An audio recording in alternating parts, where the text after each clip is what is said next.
क्या आपको लगता है कि आज जो कुछ हो रहा है, दलित की बारात पर पथराव, मूंछ रखने पर गोली मार देना, घोड़ी चढ़ने पर गला रेत देना, ये सब अभी अभी शुरू हुआ है?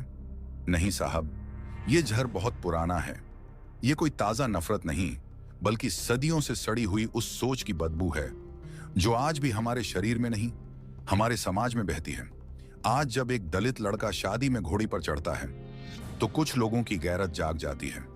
उन्हें लगता है कि ये तो हक छिन रहा है। जब वो बच्चा मूंछ रख लेता है तो उसे गोली मार दी जाती है, जैसे उसने किसी भगवान की मूर्ति तोड़ दी हो। क्यों? क्योंकि वो सीधा खड़ा हो गया, क्योंकि उसने आंखों में आंखें डालकर कह दिया, मैं कमजोर नहीं हूं। आप सोचिए, किसी के बालों पर, उसके पहनावे पर या उसकी बारात पर इतनी नफरत क्यों? क्यों दलित की शेरवानी कुछ लोगों की आंख में चुभती है? क्यों उसकी ढोल की आवाज किसी के सीने में बम बनकर फटती है? क्यों? क्योंकि ये सिर्फ बारात नहीं है, ये सदियों के अन्याय के खिलाफ एक बगावत है। घोड़ी पर चढ़ता हुआ दलित लड़का उन्हें याद दिला देता है कि अब वो नीचा नहीं रहा, अब वो किसी के रहमो करम पर नहीं जिएगा। अब वो अपने हक का खाना खाएगा, अपने सपनों की घोड़ी पर चढ़ेगा, अपने प्यार को दुल्हन बनाएगा। और यही बात उनके दिल में नफरत बनकर धधकती है, उनकी नींदें उड़ा देती हैं। लेकिन ये बात आज की नहीं है। ये नफरत, ये हिंसा, ये पत्थराव कोई नई बात नहीं है। ये वही जहर है जो कभी एक इंसान की शादी पर बरसा था, उस इंसान पर जिसने आगे चलकर हमें इंसान कहने का हक दिया, जिसने संविधान लिखा, जिसने हर जलील की जिंदगी में इज्जत का उजाला लाया। उसी की शादी में, उसी की बारात में बरसाए गए थे पत्थर। क्या अब आप तैयार हैं वो कहानी सुनने के लिए, जिस दिन भारत के सबसे बड़े इंसान की शादी थी और समाज ने उसे क्या तोहफा दिया था? अगर हां, तो चलिए अब उस कहानी के अगले भाग की ओर बढ़ते हैं। दोस्तों, इस वीडियो को अगर आप पूरा नहीं देखना चाहते हैं तो इसे यहीं छोड़ दीजिए, क्योंकि सच हमेशा कड़वा होता है और बहुत लोगों को कड़वी चीजें पसंद नहीं आती हैं। अगर आप पहली बार इस चैनल पर आए हैं तो इसे सब्सक्राइब जरूर कर लीजिए।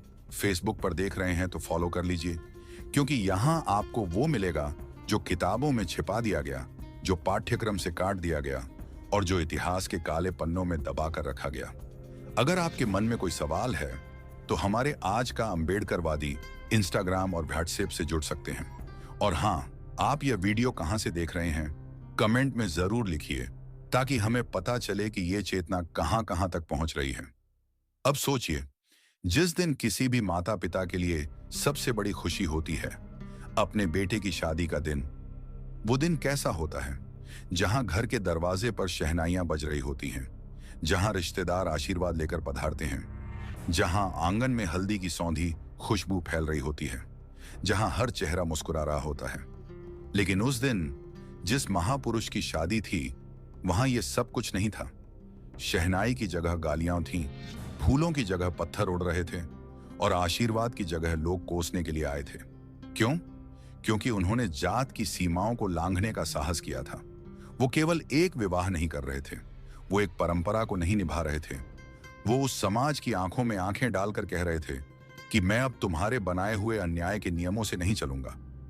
बाहर लोग जमा हो गए थे, मुंह से झर उगलते हुए, हाथों में पत्थर लिए, कुछ चिल्ला रहे थे, इसने अपनी जाति से गद्दारी की है, अब ये हमारे बीच का नहीं रहा। नेता बन गया है तो ब्राह्मण के घर में ब्याह करेगा। और उस भीड़ के शोर के बीच एक व्यक्ति, जो भविष्य में इस देश का संविधान रचने वाला था, जो करोड़ों वंचितों की जिंदगी को सम्मान देने वाला था, वो खिड़की के पास चुपचाप खड़े होकर सब कुछ देख रहे थे।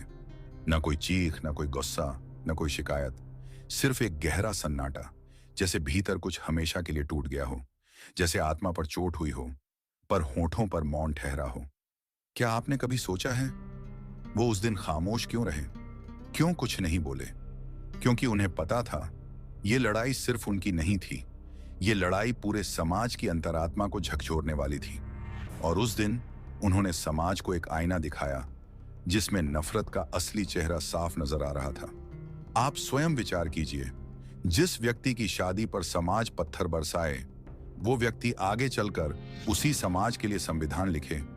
क्या वो कोई साधारण इंसान हो सकता है? अगर नहीं, तो अब आइए उस शादी की सबसे दबा दी गई सच्चाई जानिए। जिसे इतिहास अक्सर चुपचाप किनारे कर देता है। अब आप स्वयं विचार कीजिए, जिस व्यक्ति ने अपनी पूरी जिंदगी लोगों के अधिकारों के लिए समर्पित कर दी, जिसे बचपन में स्कूल में अलग बैठाया गया, जिसे पानी पीने से भी रोका गया, जिसके साथ हर मोड़ पर भेदभाव किया गया, जब वह अपना घर बसाने चले तो क्या उन्हें वह दिन भी शांति से नसीब हुआ? नहीं। विवाह, जो हर किसी के जीवन का सबसे सुंदर दिन होता है, उन्हीं के लिए समाज ने उसे नफरत और अपमान से भर दिया। बाहर भीड़ जुटी हुई थी, लोगों के मुंह में गालियां थीं, हाथों में पत्थर। क्यों? क्योंकि उन्होंने अपने जीवन साथी को अपने मन से चुना था, क्योंकि उन्होंने उन सामाजिक दीवारों को तोड़ने की हिम्मत की थी जिन्हें लोग ईश्वर की मर्यादा मान बैठे थे। यह हमला सिर्फ एक व्यक्ति पर नहीं था, यह उस प्यार पर हमला था जिसे उन्होंने सच्चे मन से अपनाया था। लोगों ने सिर्फ ये देखा कि वो किस जाति से हैं, किससे विवाह कर रहे हैं, पर यह नहीं देखा कि वो एक ऐसा पुरुष है जिसने करोड़ों लोगों की पीड़ा को अपनी आत्मा में जिया है, जिसने अपमान को भी आत्मबल में बदला। वो दिन जो उनका निजी उत्सव होना चाहिए था, उसे समाज ने नफरत का अखाड़ा बना दिया। लेकिन फिर भी वो व्यक्ति मौन रहे, न कोई आरोप, न कोई प्रतिकार। क्यों? क्योंकि उन्हें मालूम था उनकी हर प्रतिक्रिया इतिहास बनेगी, और उन्होंने इतिहास को मौन से जवाब दिया। वो मौन जो आगे चलकर संविधान की हर धारा में बोलेगा, वो मौन जो हर शोषित को आवाज देगा। अब आप सोचिए, जिस व्यक्ति की अपनी खुशी पर पत्थर बरसे, जिसने फिर भी किसी से बदला नहीं लिया, बल्कि उसी समाज के लिए अधिकारों की मशाल जलाई, क्या वो कोई साधारण व्यक्ति रहे होंगे, या फिर सच में भगवान से भी बड़े? क्या अब आप तैयार हैं जानने के लिए कि वो विवाह किससे हुआ था? क्यों उस विवाह पर सबसे ज्यादा विवाद हुआ? और कौन थी वो स्त्री जो बाबा साहब के जीवन के अंतिम वर्षों में उनका सबसे बड़ा सहारा बनी? अब आप उस मोड़ पर पहुंच चुके हैं जहां इतिहास अक्सर चुप हो जाता है, जहां किताबें या तो पन्ने पलट देती हैं या फिर कुछ हिस्सों को जानबूझकर दबा देती हैं। आपने सुना कि उस महान व्यक्ति की शादी में पत्थर फेंके गए। आपने जाना कि समाज उनके व्यक्तिगत निर्णयों को भी स्वीकार नहीं कर पाया। लेकिन अब जानिए वो बात जिसे जानना आज जरूरी है। जिस विवाह को लेकर इतना शोर मचा, जो दिन उनके जीवन का एक निजी, शांत और आत्मीय क्षण होना चाहिए था, वो विवाह उनकी दूसरी शादी थी, और वो विवाह हुआ था डॉक्टर साविता से। हाँ, वही साविता जो एक ब्राह्मण परिवार से थी, जो खुद डॉक्टर थीं, शिक्षित थीं, सक्षम थीं। लोगों की आंखों में यही सबसे बड़ा अपराध बन गया। उन्होंने ये नहीं देखा कि साविता जी ने किसी जाति का दंभ लेकर यह विवाह नहीं किया था। उन्होंने बाबा साहब को उनके काम, उनके विचार और उनके मानवता के प्रति समर्पण से जाना था। और बाबा साहब ने भी कोई जाति नहीं देखी, उन्होंने सिर्फ एक मन देखा जो उनके साथ चलने को तैयार था। लेकिन समाज ने क्या किया? लोगों ने कहा, एक ब्राह्मण स्त्री को जीवन संगिनी बनाकर बाबा साहब ने अपने ही आंदोलन को धोखा दिया। किसी ने यह नहीं देखा कि वही स्त्री उनके अंतिम वर्षों की सबसे मजबूत साथी थी। जब पूरी दुनिया बाबा साहब को संबोधित कर रही थी, वो उन्हें दवा देने वाली थी। जब सब संविधान के पन्नों को पढ़ रहे थे, वो उन रातों की साक्षी थी जब बाबा साहब पीड़ा में करवटें बदलते थे। और बाबा साहब ने इस आलोचना का कभी कोई उत्तर नहीं दिया। उन्होंने कोई मंच से भाषण नहीं दिया, ना कोई सफाई दी। बस एक बार बहुत ही शांत स्वर में कहा था, अगर साविता नहीं होती तो मैं संविधान पूरा नहीं कर पाता। यह वाक्य कोई साधारण प्रेम का प्रमाण नहीं था। यह उस समर्पण की स्वीकारोक्ति थी जो दो आत्माओं के बीच एक पवित्र बंधन में बंध चुका था।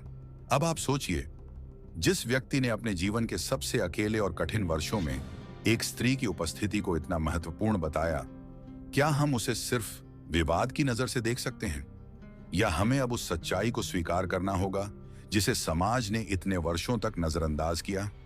अब आप जरा ठहर कर सोचिए, एक व्यक्ति नहीं, एक युग पुरुष, जिनकी बारात पर पत्थर फेंके गए, जिनके प्रेम पर समाज ने झरोगला, जिनके हर फैसले को अपमान और विरोध मिला। उन्होंने क्या किया? क्या उन्होंने बदला लिया? क्या उन्होंने समाज से कटुता रखी? क्या उन्होंने घृणा का उत्तर घृणा से दिया? नहीं, उन्होंने संविधान दिया। एक ऐसा संविधान जो हर उस व्यक्ति को न्याय देता है जो वर्षों तक अन्याय का शिकार रहा, जिन्हें बचपन में पानी पीने से रोका गया। उन्होंने सबको बराबरी का जल दिया। जिनकी शादी पर पत्थर बरसे, उन्होंने सबको प्यार और सम्मान से जीने का अधिकार दिया। जिन्हें अछूत कहकर ठुकराया गया, उन्होंने सबको गरिमा, आत्मसम्मान और अधिकार दिए। अब आप बताइए, क्या ऐसे कोई साधारण इंसान हो सकते हैं? या फिर वे उस ईश्वर से भी बड़े हो सकते हैं जो केवल मूर्तियों में पूजे जाते हैं पर किसी की तकदीर नहीं बदलते? उन्होंने घृणा के बदले प्रेम दिया, अपमान के बदले संविधान और चुप्पी के बदले क्रांति। और अब आपसे एक सच्ची और जरूरी अपील है। अगर यह कहानी आपके दिल तक पहुंची है, अगर आपको लगता है कि डॉक्टर बाबा साहब अंबेडकर का यह सच हर इंसान को जानना चाहिए, तो इसे शेयर जरूर कीजिए, क्योंकि अगर आप नहीं करेंगे तो कौन करेगा? आज कुछ मनुवादी ताकतें बाबा साहब के अस्तित्व, उनके विचारों और उनके इतिहास को मिटाने में जुटी हैं। ऐसे में आप ही हैं जो इस विचारधारा को जीवित रख सकते हैं, जो इस सत्य को अगली पीढ़ियों तक पहुंचा सकते हैं, जो बाबा साहब की उस लौ को बुझने नहीं देंगे जिसने इस देश के अंधेरे को रोशनी दी थी। तो कृपया इस वीडियो को शेयर कीजिए, कमेंट कीजिए। हम अब चुप नहीं रहेंगे। और अगर आप मेरे चैनल आज का अंबेडकर वाड़ी पर नए हैं तो सब्सक्राइब जरूर कीजिए, क्योंकि यही मंच है जहां हम बाबा साहब के सत्य, संघर्ष और स्वाभिमान की आवाज को जन जन तक पहुंचाते हैं।